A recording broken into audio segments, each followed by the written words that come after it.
Okay, everybody, welcome to the latest episode of All Too Real 2. My name is Michael E. Cullen II, and with me, as always, is Matthew Spy. Well, I guess I am a spy. Like how my stalker said I was a spy, and I guess we're reviewing a spy movie, so I guess that's... that means you're a spy, then. Yeah. Pass. Yes. That automatically makes you a spy. Yeah. Do you have a spy dog, though? Yeah. Unfortunately, I do not. Oh, okay. I have a spy cat, though. That's even better. Yeah. So. Because they're sneakier. Yeah, they are. Yes. A little bit more intelligent when it comes to hunting and stalking and whatnot. So. Yeah. I do not have a cat or a dog. Mm. Or an iguana, even. But a spy iguana would be cool. Yeah, that would be actually very unsuspecting creatures. No one would really have any, suspicions about their intentions or whatever they're doing. So, anyways, today we are covering a movie that came out in the year 2000 called Spy High, aka Task Force 2001. The movie had two different names. It did? Yes. Wow. Yes. Yes. Oh boy. Yeah, according to the Internet Movie Database, it was called Task Force 2001. Makes no sense. Yes. But Spy High doesn't really make sense either. So none of it makes sense. No. And yep. The cover for the movie doesn't make sense either because it's showing a scene that does not take place in the movie at all. Yep. Okay, so yeah, this movie... That's for up against people. Yeah. Like I said, this movie came out in 2000. This is part of our All2000s series that we're doing here. It was directed by Robert Hayes and written by Adam Wool. Robert Hayes has directed like some television and stuff. Nothing really spectacular to write home about.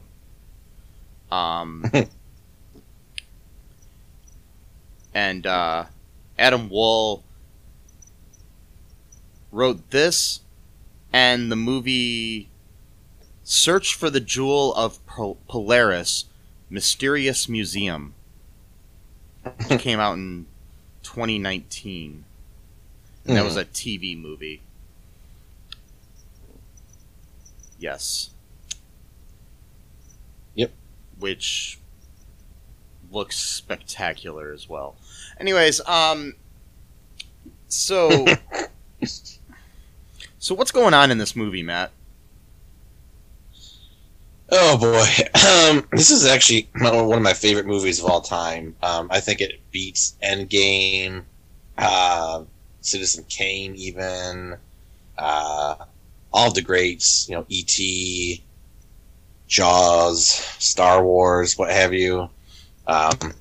Just the graphics, the CGI, the acting, the dialogue, the plot. All of it is just tremendous. So what we have, starting off in the very beginning, is we have this riveting scene where this scientist is frantically typing on his computer trying to, take some data away or whatever, and a bunch of soldiers are running, trying to catch him, and then they break into his office, and the soldier just looks at him for like 5-10 seconds without shooting him or anything, and then the scientist just looks like he's got to take a sip of his coffee, which the soldier apparently allows him to do because I guess he's a nice guy or whatever. And I guess last sips are a thing. Like, I know there's last meals, but I guess there's also last sips. So he pretends to take a sip of coffee, but then he throws it in the soldier's face, and the soldier just kind of like pretends that he's in pain even though he's not. And then that gives the scientist enough time to kind of just push him up against the wall, I guess. So then he runs away, but the bad guy, he gets tackled by another soldier or whatever, security guy or whatever. And the bad guy, who's of course like a British, like sophisticated dude or whatever, like, I don't know what he's saying, by the way, because the music is so loud that it actually drowns out the dialogue. So I actually have no idea. I think he said like "what a joy" or something because the music, orchestral music blaring, almost destroyed my speakers actually because I had to turn it up just to try to hear the dialogue. Yeah, and, I had my TV up right there. I had my TV up all the way just to hear anything. And then I turned on the closed caption. I had to turn the closed caption on just so I could find out what the hell everybody was saying. So yeah. So did I. I had to basically do that, but it's which I do that anyway. Normally, I like to have the closed captions on. I like to read what I'm hearing. It's just whatever. Actually, you're the one that got me into doing that. Yeah, actually. I do it all the time. I do it all the time. For some odd reason, it was off on my videos, and then I turned it on, and I'm like, oh, okay, this is better. At first, I was worried that I didn't have the option. So yeah, sometimes YouTube will just randomly change it on you. I've had that happen to me before a few times. They'll just randomly just decide for you that they're going to have a different setting. So anyway, he apparently has some evil plot that you can't really hear because there's like orchestral music.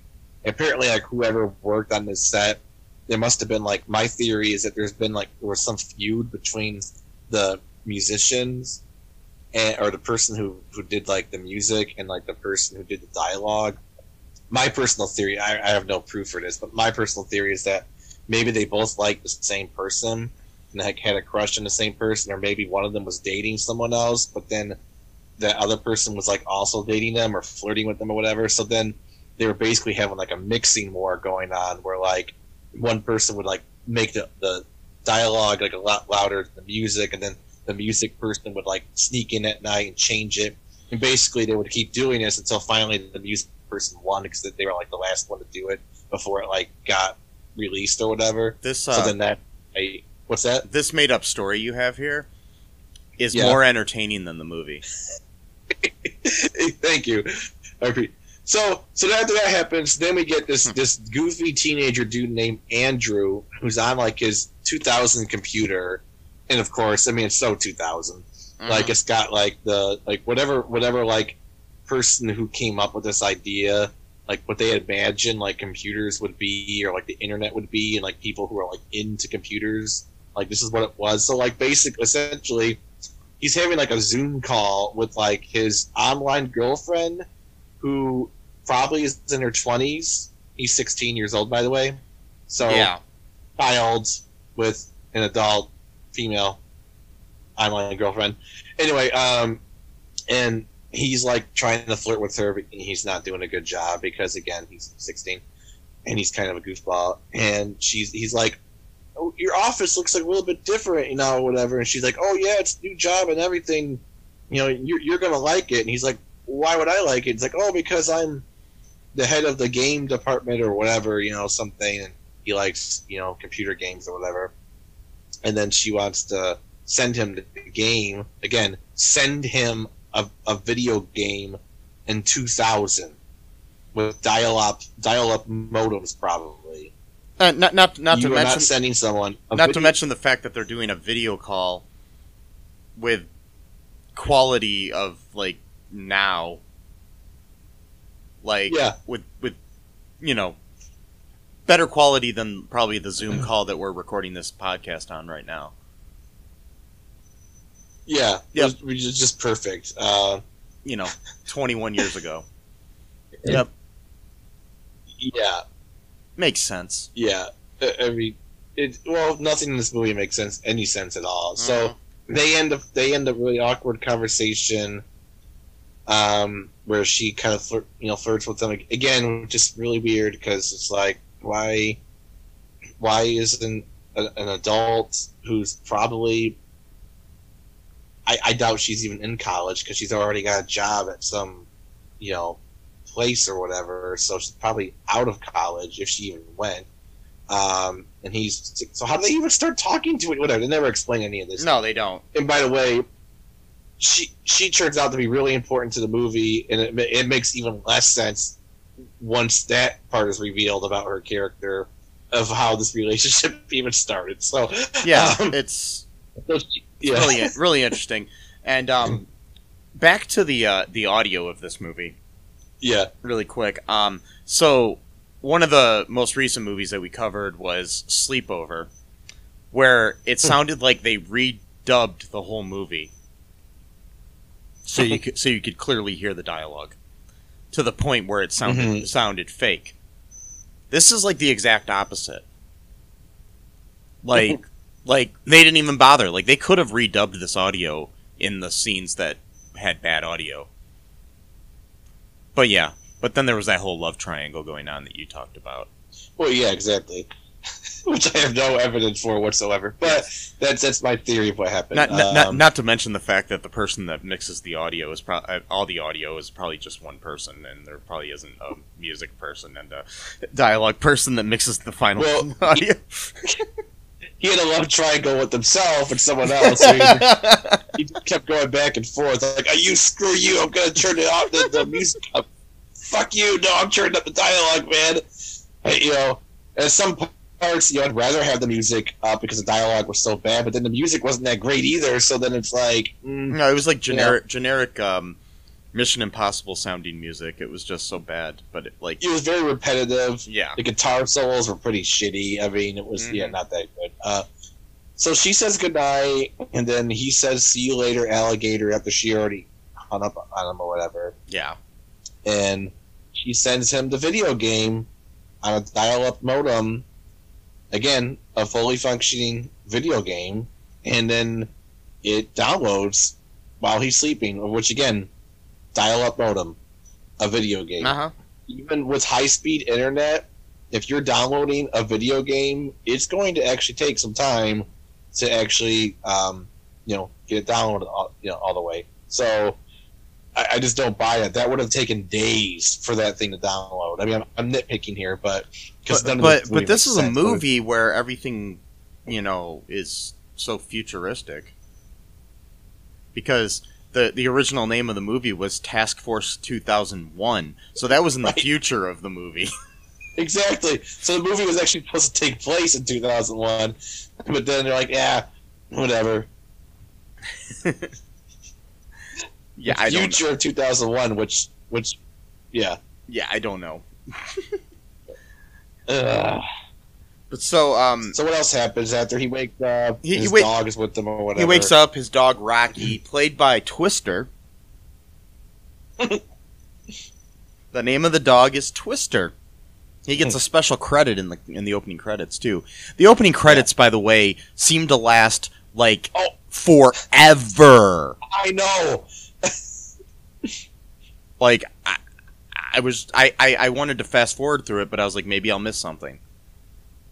But I didn't. Yeah, I was actively getting pissed off because I was like, okay, usually there's no, like, a lot of movies too, they'll actually have like an opening scene first and then they'll do the credits as stuff is happening in the beginning of the movie. No, we just gotta sit through 5 minutes of fucking dumbass computer graphics, like Matrix bullshit, with bad music over the top of it too. If the music was better, it would have made more sense. And it's like, how many people worked on this movie that it warranted 5 minutes of credits? By the way, the movie's only 80 minutes long. Yeah. So there's 5 minutes of intro credits, and then probably a few minutes of outro credits. So the movie itself is probably only 70 minutes long. I mean, which is good. because yeah, if it was any longer, I would have killed myself. It felt like it was like about 5 hours long though. Yeah.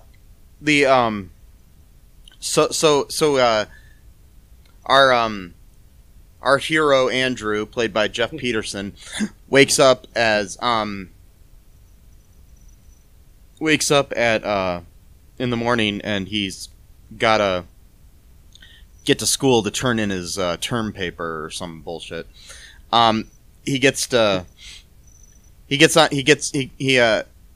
There's like a whole scene where he's basically just talking to his dog, and you know, and it's like he's having a legitimate conversation with his dog. Yep. Like, the dog seems to understand too everything he's saying. Of course. I mean, this is Twister playing Rocky. I mean, yeah. You know, so of course. The dog's name is Twister. Okay, anyways, so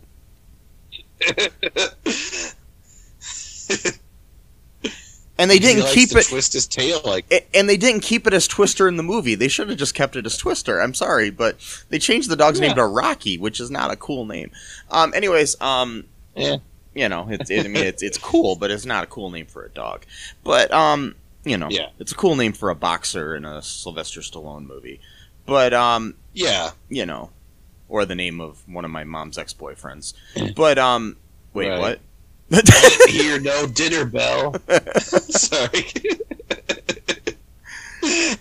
So, anyways, the movie continues here, and so Andrew gets to school. On the way to school, he gets accosted by some random bullies that are in the movie for no reason whatsoever,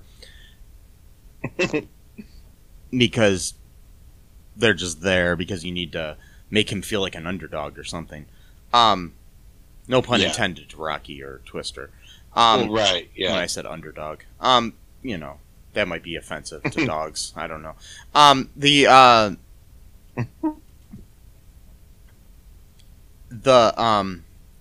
He gets to school late because these guys postpone him getting there. He gets an F on his paper because he turned it in late. There's a guy named Gary there, played by Thad Luckinbill, who was also in Sleepover as rapey boyfriend guy. And which is so weird because I picked both movies and had no idea that that he was in it. So Gary Gary's there, and so is Catherine, his female friend. They go off and have lunch, talk about how he's got like access to this really cool game and stuff, and from his you know, college girlfriend or whatever. They all decide after school to go to Andrew's house to play this game called Mind Chaser, which is a great name for a game. Anyways, yep. They're playing the game. They're testing it out because, you know, video game companies just randomly let random teenagers test out their video games. Sure. Mm-hmm. I mean, I don't know if I don't know if you remember back when I was younger, Matt, and we used to have all those video games sent to us by Activision. They just let us, you know, try them all out on our computers with dial-up modems. Yeah. You know, here's Super Mario Brothers 3. You know, it's supposed to be a secret. We'll just trust that you won't tell anyone that this is coming out and just play it for a while. And, you know, send us your notes or whatever. And, you know, this will work out. That's how it happens, you know. Yep. They don't actually have you go to their offices and test things. They just send them to you on dial-up modem that somehow miraculously sends something overnight. why would you show up for work, Mm-hmm. where you can actually be monitored about what you're doing and, report to someone when you could just do it at home when you're a teenager and, talk to your older woman girlfriend who's dating you as a child. So. But Makes you know sense. what? It's okay because it's a woman dating a younger man. Of course. Not a younger man, but a younger boy. Right. So that's perfectly fine. We know that. It's not pedophilia at all. No, Anyways, no.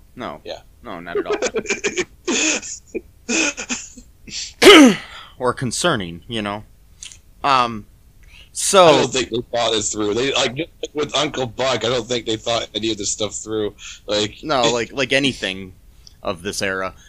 So Yeah. we've got so Gary and Catherine and Andrew are playing the video game and they have issues with it. So he sends a video call to his college girlfriend, and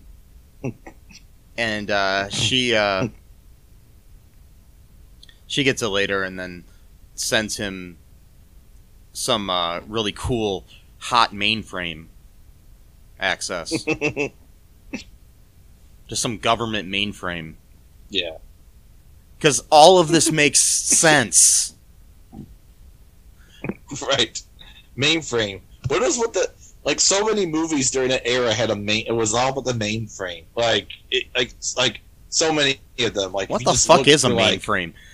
Even someone made I don't know. I have no idea what a mainframe is. What is it? Is it just some big server? That's what I'm thinking. Everyone. I mean, I don't know what the. That's what I'm pretty sure it is. That's gotta be. So it's basically he wanted to. Yeah. Go ahead. What happens here? I'm just wondering if that's what it is. A big server. Yeah. A mainframe is a large, high-speed computer, especially one supporting numerous workstations or peripherals. Okay. So he needs that to play a computer game. I guess. Yeah. Okay. Yeah. There's also another definition here is it's the central processing unit and primary memory of a computer. Okay, so that's maybe that's what he meant, but yeah, still, it's a computer game. It's not like you need, the most advanced computer in the world to play this shitty Mind Chaser game. By the way, this game, the loading screen just looked terrible. There's no way that yeah, my computer probably can't handle it. I'm like, dude, if your computer can't handle that, then it was 2000. Play solitaire. True. I don't know. Yeah. But anyways, they get this. He ends up getting the thing. Catherine goes home or something, and then the Gary and Andrew are they fall asleep at the computer. They wake up and they've got access to this hot mainframe, and which is a government mainframe. It then turns out that at the same time we're discovering that this game is not really a game. It's some kind of war thing. That's all we know. There's no explanation whatsoever. Mm-hmm. This isn't a real game. This is a war game. Somehow connected to actual military something or other. I know about as much as I just said. So, yeah. That's all they let you know. So, yep. We got the, So Valerie, who's the college girlfriend, is, played by Sasha Spencer, is, basically taken hostage and made to work on the game by this bad British guy Simon, played by Toby Rolt. Yeah, the British guy you can't hear under music, and who kind of looks like a young Bradley Cooper. Um, I don't know. I just wanted to point that out. So, Oh, yeah, he looked familiar though. I think I've seen him in other stuff. yeah, he's been in a lot of things playing like bad British guys. Yeah. So what's going on next here, Matt? What's going on next? Well, I want to also go back a little bit here, just for a minute. So, like, Andrew's dad is like obsessed with mailboxes for some reason. Like, he's like working on like this really special mailbox that he thinks is cool for whatever reason. And then like, so there's a lot of like cool bike tricks in this movie. So like right after he says bye to his dad to go to school, he pops like this wheelie. He's like, yeah. But then like later on, there's like this whole scene where like all three of them are just like doing nonstop bike tricks, like for no reason whatsoever. Like they're not trying to like impress anyone or whatever. Maybe just impress themselves. I don't know. But and it just goes on for like 2 straight minutes. Like, oh yeah, by the way, so too, backtracking just a little bit. So yeah, they get the hot mainframe. You know, they get the government mainframe again to play a computer game. For some reason, Valerie decides to hack them in to a government computer. Again, a government computer, not a government that she has server. She has access to somehow. Yeah. And she decides to hook him up with a government. So she must like this guy a lot to be able just to give him this much, privilege. It's in a government computer. And somehow by doing this, by the way, Catherine, like, they were trying to do this running bit where they would call her Kat and she would correct everyone. It's like, I want to be called Catherine.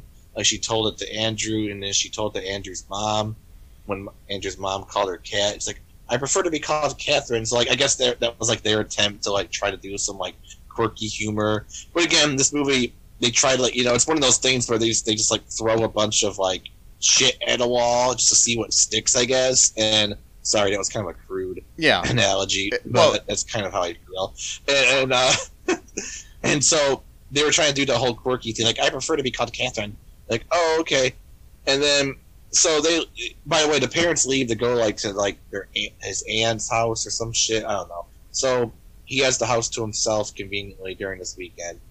And Catherine does something, and she's, like, does, like, the whole, like, feminist thing, like, let's see what a woman could do or whatever. Like, a woman could type a button on the computer. Like, okay, like, I mean, how is that any different? Whatever. Not going to get into the mechanics.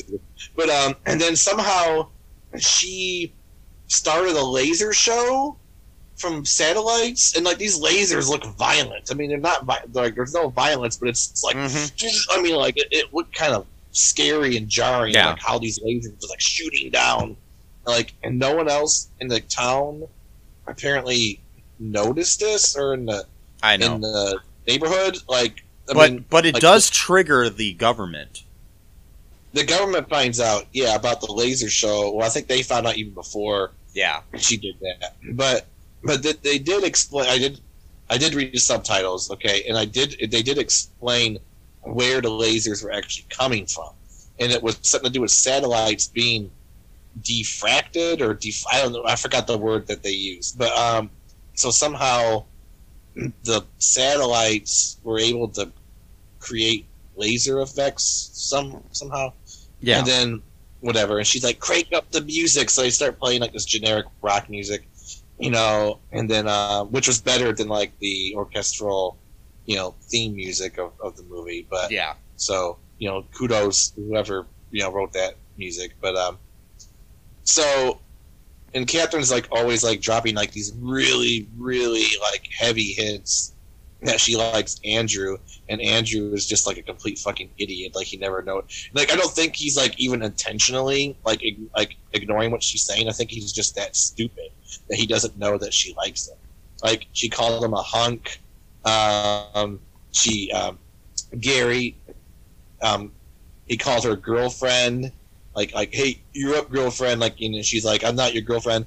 But then but then she said something like, "Oh, I'm available if Andrew wants one," or something like that. And Andrew's like, "I'm gonna talk to my college girlfriend," like a complete moron. And then, by the way, Andrew, or the actor who plays Andrew, is like seems like he's really trying to channel Ryan Reynolds in this movie, but Ryan Reynolds as in like the pizza shop show he was in back in the 90s. So like Two Guys, a Girl in a Pizza Shop. Sorry, that kind of era of Ryan Reynolds, not Deadpool, not Just Friends, not all the other cool shit that he's been in, like Green Lantern. No, I'm just kidding. But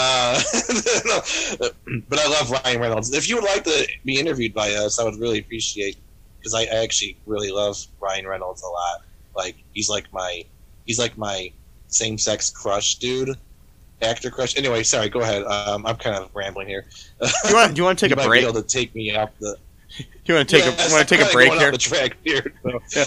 We'll take a break. We'll come back and we'll finish the plot of this glorious film here that we're covering, called Task Force 2001, aka Spy High. We'll be right back.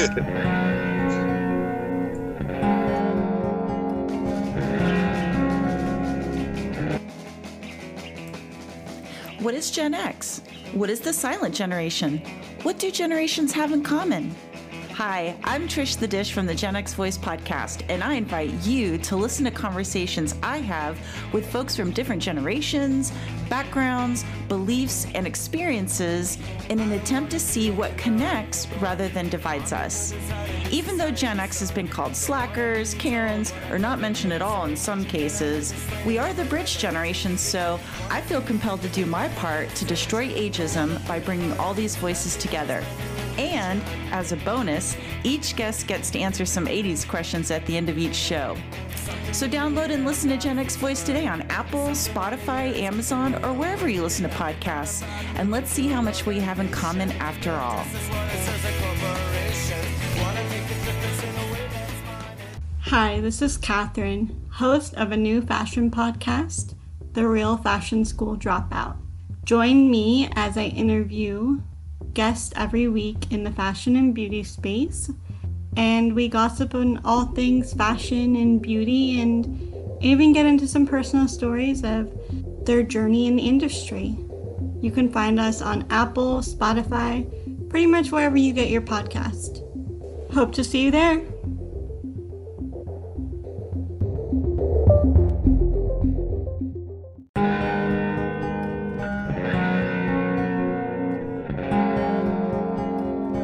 We are back. Matt, your mission, if you choose to accept it, is to continue talking about this film. Do you choose to accept this? I do choose to accept this. Alright, this message will self-destruct in 5, 3, 2. Okay.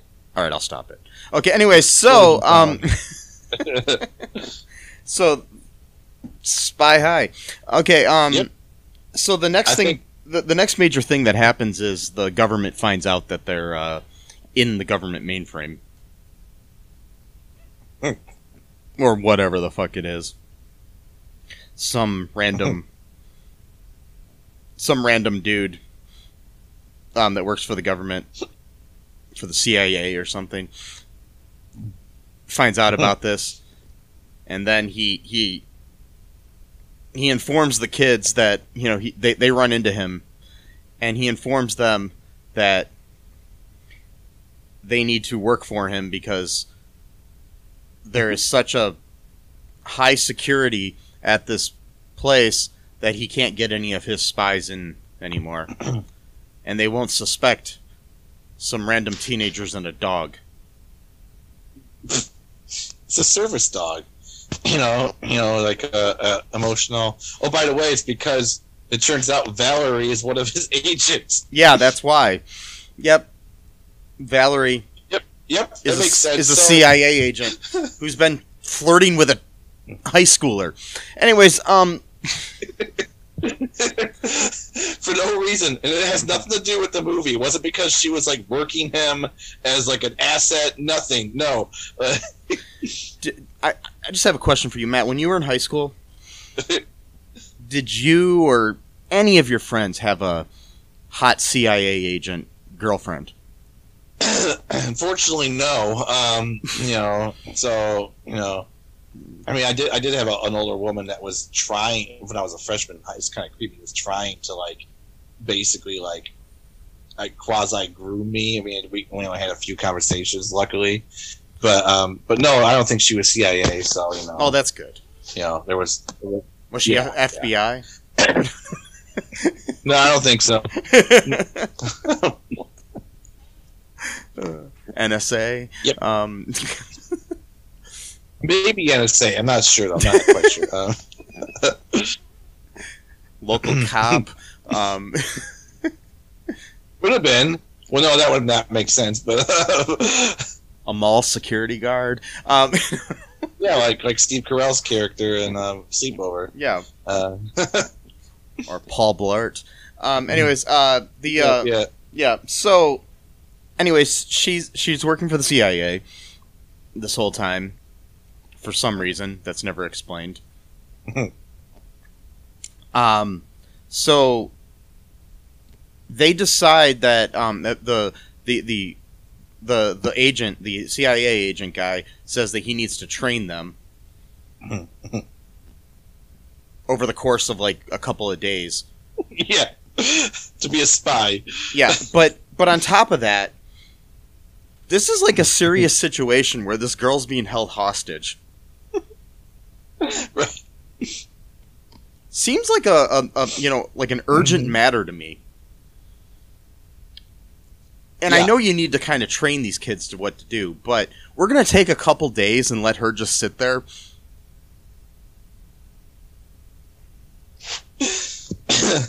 Yeah, of course. Well, what else did you get? I mean, there's nothing you could do. The HL, whatever it's called, knows all the agents to the CIA apparently because they're that organized and powerful, and you can tell by these security guards. I mean, they look really tough. I mean, they, holding these kids' arms as they're escorting them when they try to become game testers.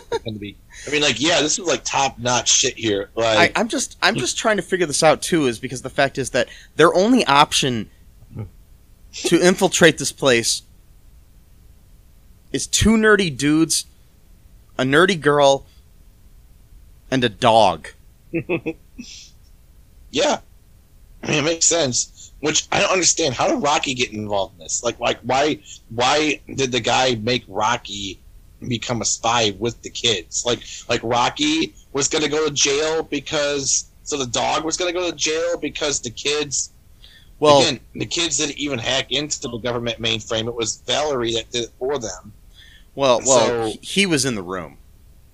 Well, I guess so. So apparently that's a new law from maybe from the CIA from 2000, where if your dog was in the room when a crime was committed, then the dog gets in trouble too. Apparently, so yes, I didn't realize that. But so Rocky is now essentially doing community service. How many dogs I had that were arrested over the years, man? I mean, it sucks. I guess that's why they call the dog pound. So poor Sparky.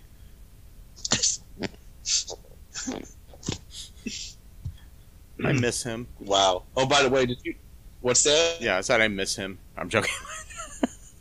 Yeah. Did you catch the line where the CIA guy goes, "If this doesn't go right, no one might ever see you again"? It's dude, they're 15 years old. I know. They can't even drive, and you're like, what the hell? They're all riding bikes and shit. It's dude. That's dark, man. Oh boy. Well, you got to threaten them somehow, I guess. Oh god. So yeah. So. Oh my god, and his dialogue was so bad too. So they go through their training, and then they have to go and infiltrate the company as game testers. So they get into the building as game testers to try to break in and figure things out or something. I don't even know why they were there the first time. Do you? Oh, he went there. Yeah, they had to get there was a disc. Oh yeah, That's right. in Valerie's office that Andrew had to try to get. Oh yeah, she hid it. That's right, before she got captured. She hid it, and the way she hid it, it was sitting behind a picture frame on this thing behind her desk. In the wide open. So it was really easy to find. Evil British guy who's got a master plan, who knows all the agents in the CIA, didn't think to look behind a picture frame to. Mm-hmm. And it wasn't even hidden really well behind the picture frame. It was completely like next to the picture frame. It wasn't even really behind it. Right. Oh God. So. Yeah.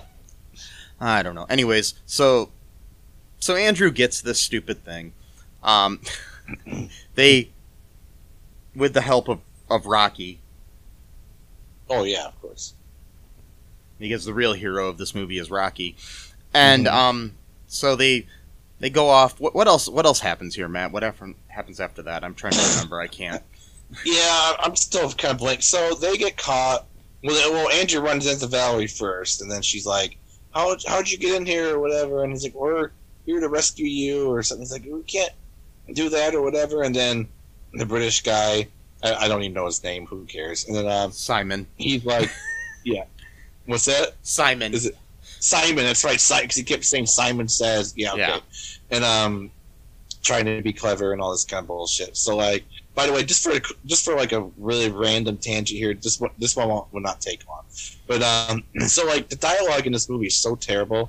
Like every time you try to do like a weird, funny, quirky joke, it just always comes out really stupid. So like I just thought of one right now. So when they come to Andrew's house for the very first time, and his Andrew's parents are gonna go to, someone's sisters or whatever, and then they're like, we know the rules, no.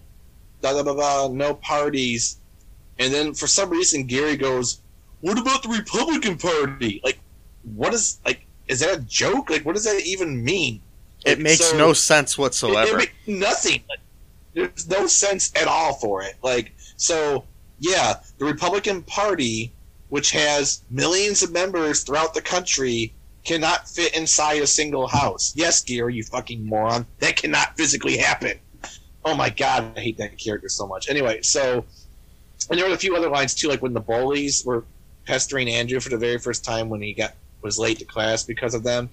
They were saying some weird shit where he's like, oh, lucky this school's the only place my parole officer won't find me. It's like, I think that would be the one place that you shouldn't be at in front of a school.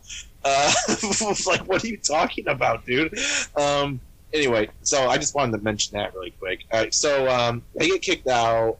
So now they gotta have a new plan, and then the new plan is somehow they have to get a security card, key card or whatever. But these cards are like specially made that they can't just be like copied willy nilly, because like it's actually like hardwired into like the circuitry itself or whatever, as you do when you're like a British guy who's trying to create like wars around the world or brainwash people. So, you got really advanced, tech at your disposal. And so their plan is to like get like this weird like card duplicator machine. Oh yeah, because their CIA guy gave them like a card where they can just order anything they want for spy equipment, as one does when 15-year-olds are your spies. They just give them carte blanche just to order anything that they want from the government. Yeah. So that's what they do. Yeah, I mean, makes sense. So they get this card duplicator machine, but they have to get someone's card. So there's like this really nerdy, like stereotypical nerd science dude who works like computer guy, whatever. He just looks like that character. And then, so for some reason, he looks like the personification of a bad guy on Inspector Gadget. Yeah, that's what he looks like. Yeah, pretty much. So he's like one of these dudes who like has like a really set routine schedule, like this is like part of his personality. And for some reason, he has to get an ice cream cone at exactly 12:30 p.m. every single day. But for some reason, he can't order it. A guy who works at there just has to be standing there waiting for him to give him the ice cream cone. Because apparently this guy like has special privileges for working for the evil British guy. So I guess like he doesn't have to stand in line or whatever. So he just has to show up. Either that, or the guy it's just like stands there. And either that, or it's pre-ordered or something.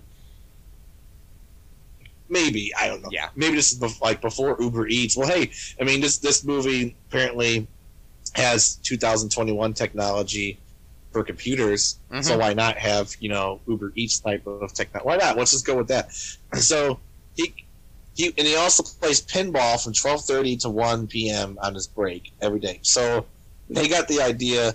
Okay, or Gary got the idea. How about I get inside the pinball machine, and then when the guy's playing pinball, I'll essentially take the card that's like around his neck and take the machine and then stick the card in the machine while it's around the guy's neck. But he has to get close enough so Rocky's actually the best character in this movie, to be honest. He really is. I mean, he's the only one that doesn't fuck up throughout the entire movie. So Rocky jumps on the guy's back, which then makes him lunge forward, and then Andrew lifts the guy's legs, and he doesn't seem to notice what's going on for some reason. Like I don't know. I would feel someone lifting my legs personally. Maybe it's just me, but I would feel that. So, and then Gary. By the way, this card duplicator takes 2 whole minutes to copy a card. So. And it felt like 2 minutes, just like the intro felt like 45 minutes with the credits. This scene felt like a full 2 minutes of him copying the card. Because, you need to be realistic, You can't just film it and make it seem like, no, we got to make sure that it takes full 2 minutes to copy this goddamn key card. And then somehow, the guy got like his highest pinball score ever because of fucking around or whatever. So he's like, jubilant, like, oh my god, my pinball score, blah blah blah, whatever. And he goes off, and then tell his boss about his great pinball score. Then the British boss will just basically berate him for being stupid, whatever, because he's a mean guy. And then they get the card, and then I forgot what happens after that. What do they do after that? They sneak back into the building. The way that they do it. There was like a scene first where they were figuring out how they're going to get through into the mainframe to do something or other. And the mainframe, yeah. Yeah, and they had like a virtual mainframe, like this guy put on these virtual glasses, Andrew did, and he could see everything in the room that was there, like in this great technology with these great CGI effects there. Yeah. I mean, it was 2000, so I can't really blame them. But that scene was weird and kind of pointless. Then they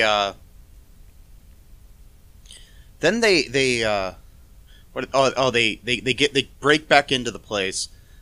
They have this technology now that Gary can wear this thing on his face. These little doodads that he sticks to his face that can change the way he looks. So he makes himself look like that nerdy scientist guy.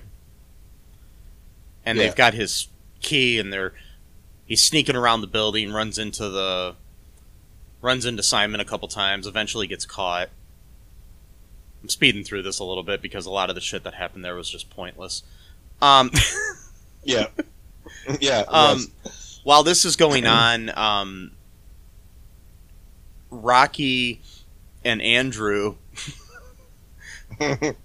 are Bruce Willising it into the into the air ducts of the building, and they break into the room, sort of Ethan Hunt style from Mission Impossible 1, yeah, for some odd reason he needed to have the dog with him when he did this. I don't even understand that. Oh yeah, and by the way, the dog has his own equipment now too. Rocky has like a super spy vest of some sort that they ordered for him.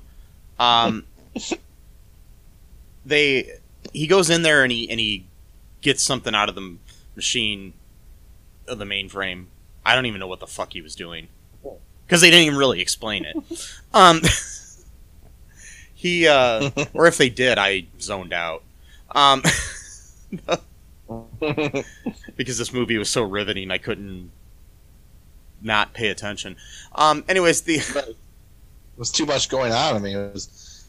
Yeah, so complicated. They escape through that. I mean, Simon almost stops them, but then Rocky licks his face, and they get out of there. Mm-hmm. And then, and then he goes down the on a skateboard. He's getting pulled by Rocky through the air ducts for no reason whatsoever. Yeah. This movie hurt my head, Matt. All the great ones do, so, you know. Mm-hmm. It made me want to watch Tooth Fairy 2 again. Yeah, we could do that. No. We should start... No. We should start reviewing some of our old, like, classics. Or we could call it like an all-2 rewind or I don't know, and then we'll talk about. But then like what we'll do though is we'll actually review the review, not the movie itself. Oh, okay. So we'll just talk about what we talked about during the review, and like right here we talked about like this or some other bullshit or whatever. Yeah, because that would be riveting for our listeners here, Matt. Well, it's better than Spy High, which again, this is my pick. So I picked Sleepover and Spy. So the best two out of the 4 podcasts we've done this week are mine, and they're complete bullshit movies. It's okay. So we've got so basically they escape from this place, get all the shit they need out of there or whatever, and then somehow Simon got a hold of Catherine as well. I don't even remember how that happened. How did he get Catherine? Yeah, I don't remember. She was she was with Valerie. Wait, no, sorry, they were in prison together. I forgot how she got. That's what I'm saying. I don't know how he, but somehow he's got both Valerie and Catherine held hostage now. Yeah. Yeah. And so they gotta, get them both out of there, and so Andrew contacts Simon, and Simon says that they'll do they'll do a switch for the whatever he got out of the mainframe, and then the girls. Yeah. He so they say that we need to meet at the house in front of Andrew's house for some reason. A residential neighborhood. Yes. Like you do. Yep. Anyways, like yep. So they there's a whole situation where the nerdy guy shows up there. Turns out the nerdy guy's actually Gary, dressed up as the nerdy guy. Oh yeah, when he showed up, he also hit the dad's mailbox with his car. Yeah. Yeah. And Andrew's like, "Oh no, my dad's mailbox." Because that's what you're worried about at this moment. Anyways, exactly. So he comes back. Basically, Gary gets into the system, and then Andrew's got all the information on some kind of thing around his wrist, and he's able to basically bankrupt Simon, so he doesn't have any money anymore. They let the girls go or whatever, but at one point he's trying to stop. He says, "But you didn't account for this or something," and he pulls out a gun. And he goes to shoot this teenager. My head hurts, Matt. And then he goes to shoot him, and the dog saves his life. Rocky to the rescue, and so they shoot the doggy. I know, they shot Rocky, and then everything is an emotional scene too. It was so emotional, and then Catherine's crying, and Andrew's crying, and everybody's crying. And it was so sad. And the doggy wasn't moving. Right. And then the dog moved, and everything was fine. He barked, yeah. Yep. Rocky, this bulletproof. And you could sort of hear it because, over the music again, which is blaring, it was like Catherine's like, the thing was bulletproof, because, it's like... That's the other thing the thing that annoys me... Okay, there's a couple things about Catherine that annoy me. Okay, first off, she's really cute, but that's beside the point. Anyways, and she may be a better actress now that she's, older. But... Right, she's got that quirky, type of, whatever. She yells every single one of her lines. I know. And... Yeah. And delivery was weird. The delivery was weird. Plus, she gives, exposition with, almost all of her lines. Explaining what happened. Totally. Right. Yeah. Oh, Rocky was saved because because that vest he's got on is bulletproof. It's thanks for explaining that to us, because we never would have guessed that. Yeah. Right, exactly. We know this already. But that's just one of the times that she does that. But every single line of hers is some kind of exposition. It's just It's the only reason her character exists. Yeah. Right. Besides, I liked your character as. Yeah. Yeah, she just didn't deliver her lines well. Anyways, that was just me. But not like anybody else delivered their lines any better. Not gonna. Gary was pretty bad with his line. Yeah. So was Andrew. So was Valerie. Yeah, pretty much, and the CIA guy. Yeah. Everyone. Catherine. Mm-hmm. I mean, even Valerie. Valerie was probably the best out of all of them. Yeah. As far as delivery. Simon was okay. Yeah. But anyways, so... Yeah. Yeah, so they... Basically, everything's fine. The next day, they, everything's cleaned up and everything, and Andrew realizes that Catherine likes him. Finally. Yep. After, the 1,000... I wouldn't even call them hints, really.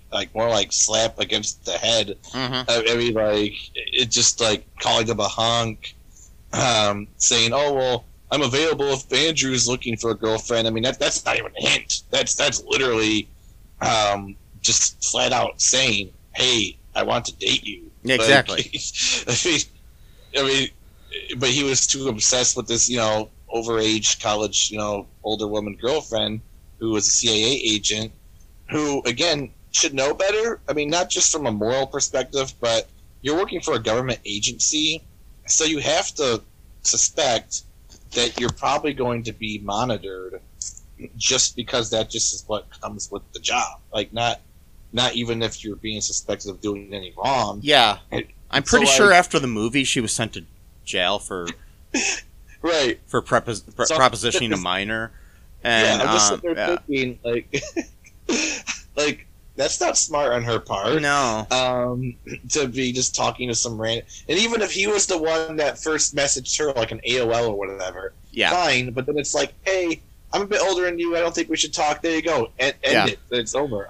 But, you don't have to be having this prolonged, weird friend... Also, by the way, so it reminds me about that. So, the reason why Catherine was finally able to get Andrew's attention, even after she literally told him that she was available if he wanted the girlfriend, because that wasn't strong enough of an indication that she wanted a relationship with him.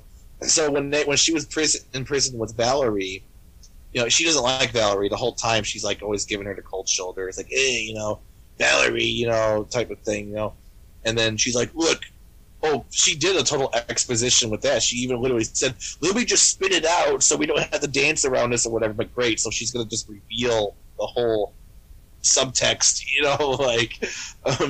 Yep, because you got to then write it and not show she's it. like- Anyways, or do both in this movie. Exactly, and then Valerie's like, oh, well, we're just friends or whatever, and it's like, you might know that, but Andrew, you know, has a huge crush on you, and Valerie's like, yeah, I know. It's like, if you know, then like, tell Why are him you doing that, this? Like, nothing is gonna happen. Like, tell him that nothing's gonna come from this. Like, She's totally taking advantage of this God. poor kid. I know. And again, it's like, I don't think any of this is malicious. It's just they don't think, like, with Sleepover, Uncle Buck TV show, it wasn't like they were intentionally doing some weird thing. It was just they didn't think any of it through. Like how, like, for example, the sound tech guy who's probably 21 years old is suddenly dating a 14-year-old named Yancey. Again, Yancey? Heard of Nancy. Never heard the name Yancey before. Maybe it's a unique name. I don't know. But I never heard anyone called Yancey. So, Anyways.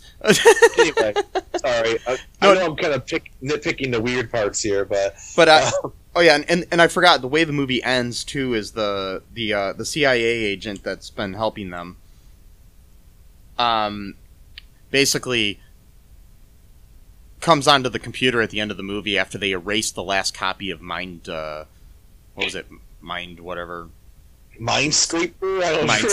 I don't even remember. Minescraper? I don't No. remember the name.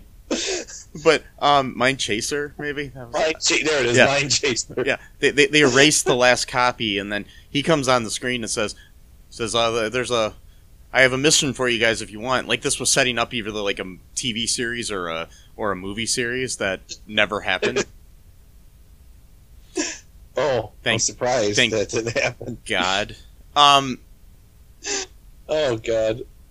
Yeah. So that's how it ended. Do you want to take a break, Matt, and then talk about some reviews and stuff for this movie? Yeah, sure. We'll be right back, folks. It's the ninja from the Ask the Angry Ninja Show saying, come listen to the show. We got the ninja wife to give you movie reviews. We got the conscript to give you the ninja news. And we got the battle to talk about your sports. And as always, it is the Ask the Angry Ninja Show. So ask me a question. We'll give you the ninja knowledge you need for your ninja life. Search for us anywhere you get your podcast from. Just search for the Ask the Angry Ninja Show and enjoy the show.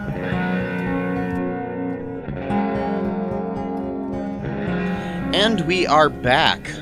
So, we forgot to mention one thing here, Matt. What was that we forgot to mention about the plot? Well, it was like, actually, you know, we got hung up on Catherine's delivery in the mailbox. Oh, delivery in the mailbox, that's funny. And, you know, forgot to mention the main part of the movie is that the video game itself was the weapon that the evil British guy was trying to create war for.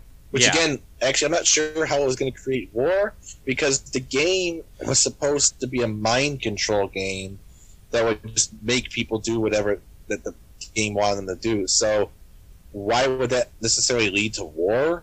Unless he just wanted people to go to war with each other by mind control. I don't know, he had this whole idea that he was going to be able to say, Simon says this, and people just do it. I don't know. Simon says, get it? And, so we forgot to mention that pivotal part of the whole movie by focusing on the mailbox and the computer games and the exposition and the music being too loud for the dialogue.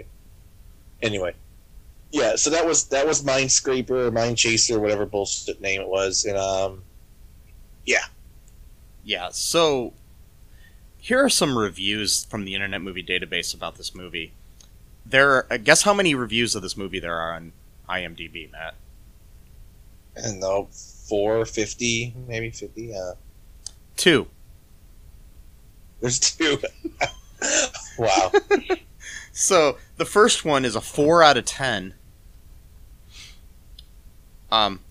One step up from a home movie is the headline from Captain Nemo.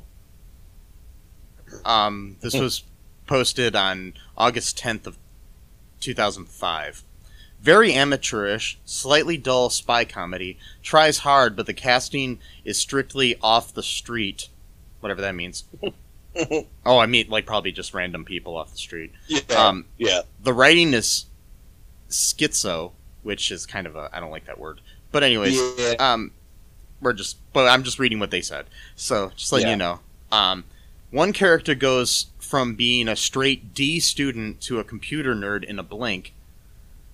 The scene when they are using Intellivision controllers to play a Macintosh game is a strain on the Give Me a Break monitor, whatever that meant. Not awful, but not painless either. Even the British villain is from the John Travolta School of Acting. Every line is delivered as if he had gas. The lady in distress is very pretty until we see her in the flesh. Whatever the fuck that means. What? I still thought I don't know. Okay. She then gets less and less attractive as the movie wears you down. What? What are you even talking about? Yeah. Okay. Yeah. Catherine, on the other hand, gets prettier as the seconds trip on by.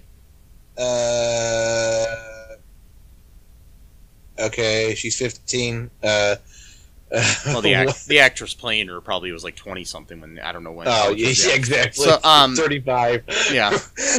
She was 53. Anyways, no, I'm joking. Well. Okay, so yeah, that was a 4 out of 10. Then we have another one, a 1 out of 10 from California Boy 45693, written on December 1st of 2018. It's a 1 out of 10. And he says, "This movie is god-awful. A storyline a 6th grader could come up with. Trash visuals. Acting was worse than home movies. And the lines were so bad. I would rather bash my head into a wall than watch this sad excuse of a movie again." Okay. Yeah. Yeah, okay. Mm-hmm. So those are the 2 reviews we have. That's it. 2. Do we have any reviews from, like, other websites, or just, like, you know, like... I do have... I found some more reviews here. It was on Amazon. Okay. Okay, so we have a 4 out of 5 review here. Oh, wow. Okay. From Ninja Funster. This was written on May 24th of 2019. It's like low budget but hilarious and cute and great fun. Although low budget, this film was carefree in its way that it went ahead to have fun rather than trying too hard to be streamlined and pretentious. It was fun in a way that it was meant to be fun for teens, like a teen reading book. In that sense, it was very carefree and not tied down by pretentious chains that many films are tied down by. So it has a freedom in it that exists that some films don't have in that regard. It's really hilarious, fun, and cute. Wow. Okay, so did, like, one of the actors' moms write that review or something? Yeah. Because, what? Freedom to be bad, I guess. I mean, no offense to anyone who worked on this film. You know, you found work on a film. That's awesome. Yeah. You know? I mean, not everyone can do that. So not everybody makes that's movies. Great, that's cool. But right, but you know that this movie was not good. So just, you know, I'm just saying, you know it. Just like Trump says, you know it, I know it. If you flip those, sorry, I hate to quote Trump, but yeah.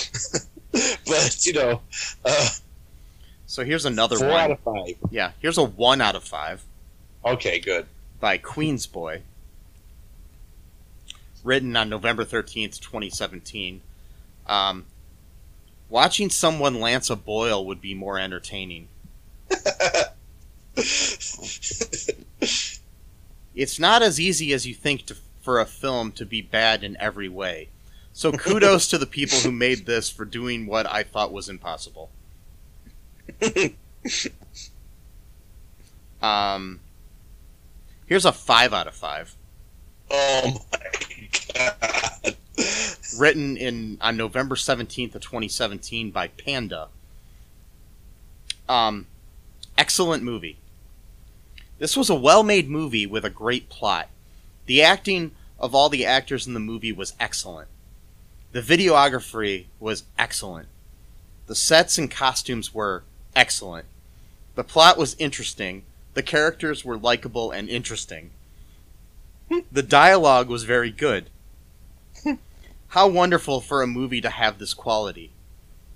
I think he's trolling. I know. The language was clean, and there were no inappropriate innuendos. Yeah. Okay, this person's trolling. This movie deserves a 5-star rating. Yes. Oh boy. It might be the same person because you've read a few comments on a few of the other movies we've reviewed where the person's like obviously being sarcastic, like, you know. Yeah, and then there's one more review on Amazon. There's only 4. This was by Amazon customer. They didn't even want to say their name. This was August 13th of 2017. Bad acting movie. This movie made no sense. It was a cheap, low-budget, bad acting movie. Not worth wasting an hour of your life on this. That's why this movie only cost $1.99, because they knew it was trash when they made it. Yeah, I don't think they did. Anyways, Matt, would you recommend this movie to anyone? Yeah, I actually would. You know, it's a perfect movie to, like, you know, post COVID quasi quarantine or whatever, like, you know, to make fun of. Like I really think that's gonna come back. Like I know that was like seen as like a college thing or like a post high school thing a lot of people would do, but I really think watching bad movies is gonna thing that I don't know, maybe it's just because we do it all the time. Well, it's like, maybe not, you know, projecting, but like our previous guest Jonah Ray was part of the Mystery Science Theater 3000 reboot, and you know, so we always have that every once in a while come back, you know, something like that. So, you know, where you watch bad movies and talk about them. So, right.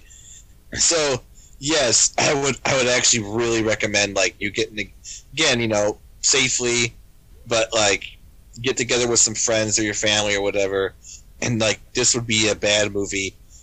Because like there's a lot of bad movies that like aren't fun to watch, just bad. This movie is just hilariously terrible. I mean, like everything, like that one person said, like literally everything about it is bad. Like the music sucks. The music is too loud, so you can't even hear the bad dialogue and writing, which, you know, might be a plus. Who knows, here and there. Like, like the very first dialogue we even see in the movie. But Panda told us that the movie was excellent, and the videography was excellent, and the sets and costumes were excellent. Excellent. Yeah. Yeah, he said excellent 3 times, so he's obviously being sarcastic. And or needs a thesaurus. Yeah, he needs to you know, increase his vocabulary a little bit. Yeah, not the most loquacious. Ooh, $5 word right there. Person, but I'll pay you. But later. yes, yeah, I'll pay you. Okay, thank you. I could use the money still. Well, we both could. By the way, we both could use the money, so yeah, we really would appreciate it if you want to pay to our Patreon. Yeah, if you want to pay Matt for that word, go to our Patreon. It's going to be in the show notes. Just click that link and donate to help us keep doing this. Loquacious. You know? Yeah, loquacious. Yeah. And you know what? If you if you donate, Matt will give you another $5 word for free. Yes. Every episode, I will learn a new, like, fancy word, and I'll just spread it throughout the episode, or Yeah. You know, so for every $5, I'll add in a second word. So like, Yeah. if you pay me like $100, I'll just be saying all kinds of fancy shit throughout the episode. So, Matt will sound pretentious, like this one person thought other films are. So, yes, exactly. Because this movie was not pretentious at all. But it was really pretentious that they actually thought that this was an intelligent movie and that people would actually think it was the people in it or the characters were not disparaging the actors. Oh, there you go, second one. That's that's more like a $2.50 word. Yeah, but, I was gonna say that's maybe not, like $1.50. Yeah. I would say $1.50 word. Yeah. Yeah. Which it's not. It's really not, but unfortunately, a lot of people in our country aren't that. Anyway, so like if we were in like some fancy like colonial time, that would just been like a 5-cent word. Yes. But whatever. So technically, I'm not even really using that big of word. Whatever. Mm-hmm. Bigly of words, as Trump would Yes. say. Favorite word, bigly. And that's okay, Matt, because we're all entitled to our own idiosyncrasies. We are. Ooh, I like that one too. Yes, that's my favorite big word. Anyways. Yes. Good one. I like it. So I like this movie so much. Oh yeah, I love it. I love it, Mike. It should have won the Oscar in 2000 or 2001. Oh, geez. Yeah. Well, several Oscars. I mean, writing, acting, cinematography, effects, music. Those were all excellent, by the way. They were, excellent, of course. Excellent times 3. Yes. Excellent. Thrice excellent. Ooh, thrice. Now we're getting into some really. By the way, you're giving these away for free, man. Sorry. Yeah, I'm not a really smart business person. I gotta sort of intersperse those. Oh, there's another one. Okay.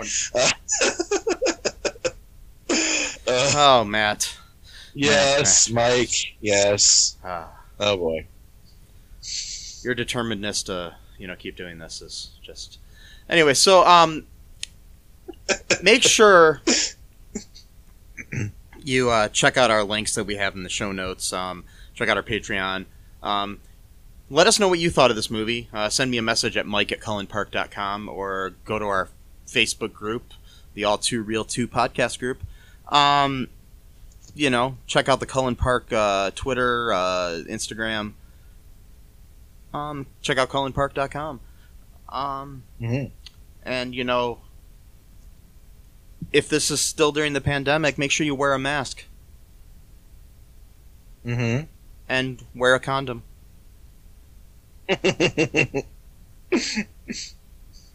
Bye-bye. Yeah. Thanks for listening to All Too Real 2 podcast, a Cullen Park production. Produced and edited by Michael E. Cullen II. Music by Matthew Hawes. Subscribe and share the show. Visit us at cullenpark.com.